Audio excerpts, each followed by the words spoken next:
Bismillahirrahmanirrahim. Dear students, Assalamu alaikum. Today I am going to discuss with you currency futures used by MNCs to hedge foreign currency payables और receivables.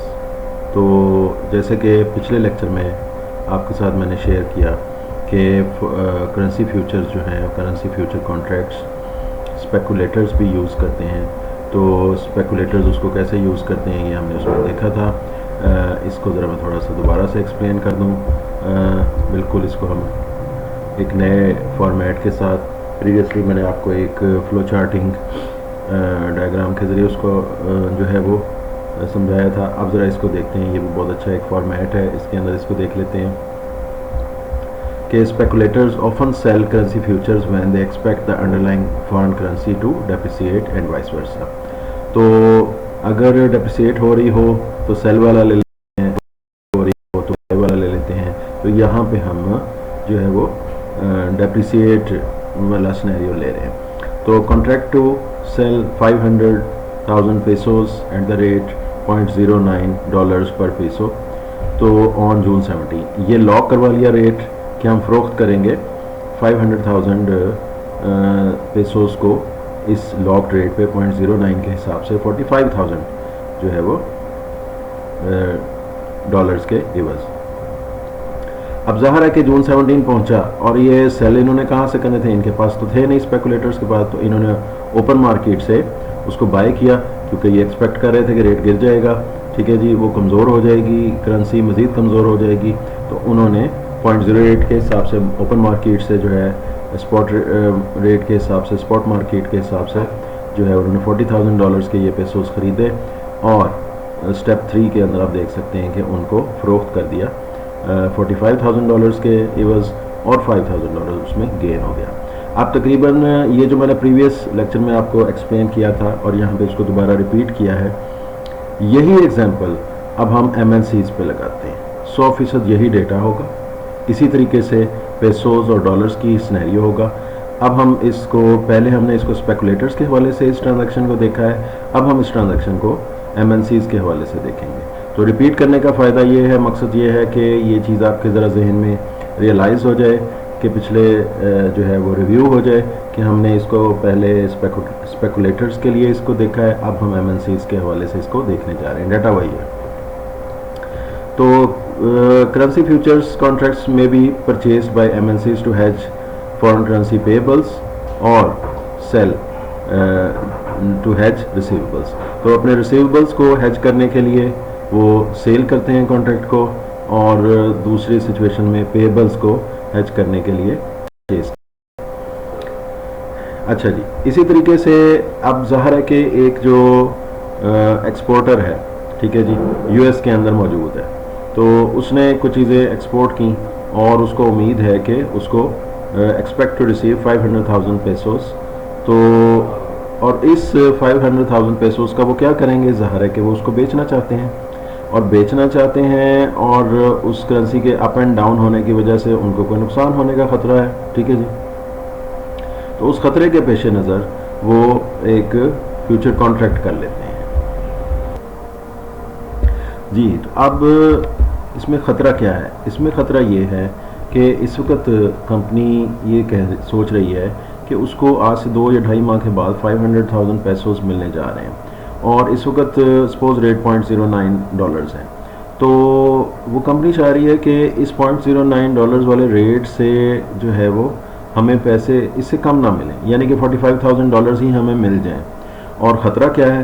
ख़तरा ये है कि इस तारीख को अगर पेसोस जो है वो मज़ीद डेप्रिशिएट हो जाती है, फॉरेन करेंसी अगर डेप्रिशिएट हो जाती है, तो उनको जो है 45,000 नहीं मिलेंगे। कितने मिलेंगे? 500,000। फॉर एग्जांपल मैंने इधर एक मिसाल ले ली कि डेप्रिशिएट हो गए $0.08 पर 1 पेसोस अगर रेट बन जाता है, इस तरीके से पेसोस जो है वो डेप्रिशिएट हो जाएगा।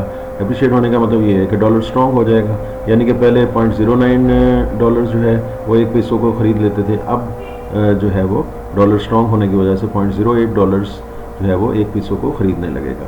तो इसका नतीजा जो है निकलेगा कि कंपनी को जो है वो 40,000 यानी कि कम पैसे मिलेंगे। तो वो ये नहीं चाहती कि उसको $5,000 का नुकसान हो, तो वो आज के रेट को ही लॉक करवाना चाहती है। तो उसने लॉक करवा दिया, उसकी कोई फीस आ रहा है कि वो पे कर देगी। अच्छा, स्टेप 2 के तौर पे उसको 17 जून को $500,000 रिसीव होंगे जैसे कि एक्सपेक्टेड था। तो रिसीव होते ही वो इस जैसे कि आप उन्होंने वादा किया हुआ था कि हम सेल करेंगे इस कॉन्ट्रैक्ट की वजह से, फ्यूचर कॉन्ट्रैक्ट की वजह से, तो वो उन पीसों को लॉक्ड इन रेट पे सेल कर देंगे। इस तरीके से इनको जो है वो कोई नुकसान नहीं होगा। करेंसी अप एंड डाउन होती भी है जैसे कि प्रीवियस सिनेरियो में हुई थी, उनका कोई नुकसान नहीं होगा। सिर्फ उनको एक स्पेसिफिक फ़ी पे करना पड़ेगी उस एक्सचेंज में और उनका काम हो जाएगा। तो इसमें जो है और बहुत सारे टॉपिक्स भी हैं, क्लोजिंग आउट द पोजीशंस वगैरह भी होता है, लेकिन ये कि हम अभी फ़िलहाल अपने रिस्क मैनेजमेंट के कोर्स के हवाले से इसको यहीं पे वाइंड अप करते हैं। सो करेंसी फ्यूचर्स और करेंसी फॉरवर्ड्स के हवाले से इतना सफिशेंट है। बाकी आप लोग अपना जो है वो टेक्स्ट बुक में से और स्लाइड्स में से उसको स्टडी कर सकते हैं। आखिर एक छोटा सा टॉपिक मैं इसमें ऐड और कर रहा हूँ कि ट्रेडिंग करेंसी फ्यूचर्स, यानी बाज़ लोगों के जहन में ये ख्याल आ सकता है कि ये कैसे प्रोसीजर होता होगा। तो इसके अंदर जो है वो एक बाकायदा एक जो है वो मार्केट है, एक एक्सचेंज है। एक्सचेंज जैसे कि जो है वो शेयर्स की एक्सचेंज होती है, इसी तरीके से शिकागो के अंदर जो है ये एक एक्सचेंज है। इसका छोटा सा एक प्रोसीजर हम समझ लेते हैं, ठीक है जी। शिकागो मर्केंटाइल एक्सचेंज, ठीक है जी। तो ये टॉपिक हमारा बन रहा है जी ट्रेडिंग करेंसी फ्यूचर्स, यानी कि करेंसी फ्यूचर्स को किस तरीके से हम ट्रेड कर सकते हैं और इसका क्या प्रोसीजर्स है, क्या फर्म्स कैसे काम करती हैं, कमीशन वगैरह का क्या मामला होता है, ठीक है जी। तो इसमें सबसे पहला पॉइंट ये है कि जी CFCs यानी कि currency future contracts are available at. तो इसकी ट्रेडिंग का तरीकाकार ये है कि करेंसी फ्यूचर कॉन्ट्रैक्ट्स जो होते हैं वो CME शिकागो मर्केंटाइल एक्सचेंज पे अवेलेबल होते हैं। और कौन कौन सी करेंसीज में अवेलेबल होते हैं ये हम एक प्रीवियस लेक्चर में देख आए हैं। उनकी एक स्टैंडर्ड क्वांटिटी होती है, स्टैंडर्ड यूनिट्स होते हैं। फॉर एग्जांपल स्टर्लिंग का 2500 पाउंड्स का एक सेट होता है, एक कॉन्ट्रैक्ट होता है जिसको बाय और सेल किया जा सकता है। इसी तरह पेसोस के लिए 500,000 का इसी तरीके से जो है वो मुख्तलिफ कॉन्ट्रैक्ट्स होते हैं। अच्छा जी, और इसमें कैसे ऑर्डर किया जाता है, फर्म्स या इंडिविजुअल्स जो हैं वो ऑर्डर्स प्लेस करते हैं, ठीक है जी। और वो ब्रोकरेज फर्म्स को कॉल करते हैं जो कि इंटरमीडियरीज़ का काम करते हैं। किन के दरमियान इंटरमीडियरीज़ का काम करते हैं, एक बाय करना चाह रहा है कॉन्ट्रैक्ट को, एक सेल करना चाह रहा है, एक चीज़ फ़रोख्त करना चाहता है, एक जो है वो ख़रीदना चाहता है। उन दोनों के दरमियान एक तरह की ये मार्केट हो जाती है, एक मंडी हो जाती है। इंटरमीडियरीज़ के तौर पे वो काम करते हैं, जस्ट लाइक जैसे स्टॉक एक्सचेंज होती है शेयर्स के हवाले से, या कोई और मार्केट्स होती है, कोई अजनास की मार्केट्स होती हैं, इंटरनेशनल मार्केट्स होती हैं, उसी तरीके से।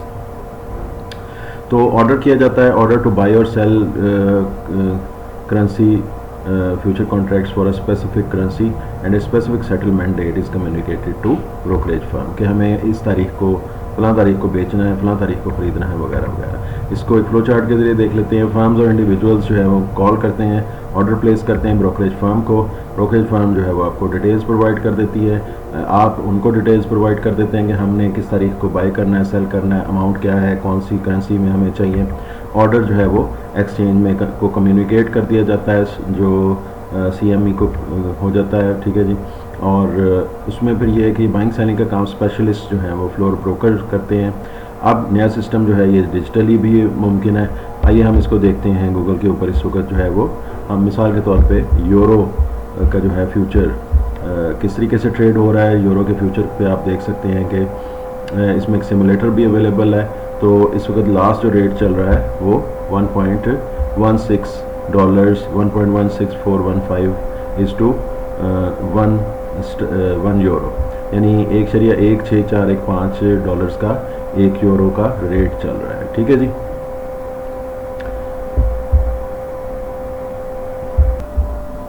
और ये आपके सामने वॉल्यूम नज़र आ रहा है कि 176,126 जो है वो फ्यूचर कॉन्ट्रैक्ट्स अभी तक जो है वो उसका कारोबार हो चुका है।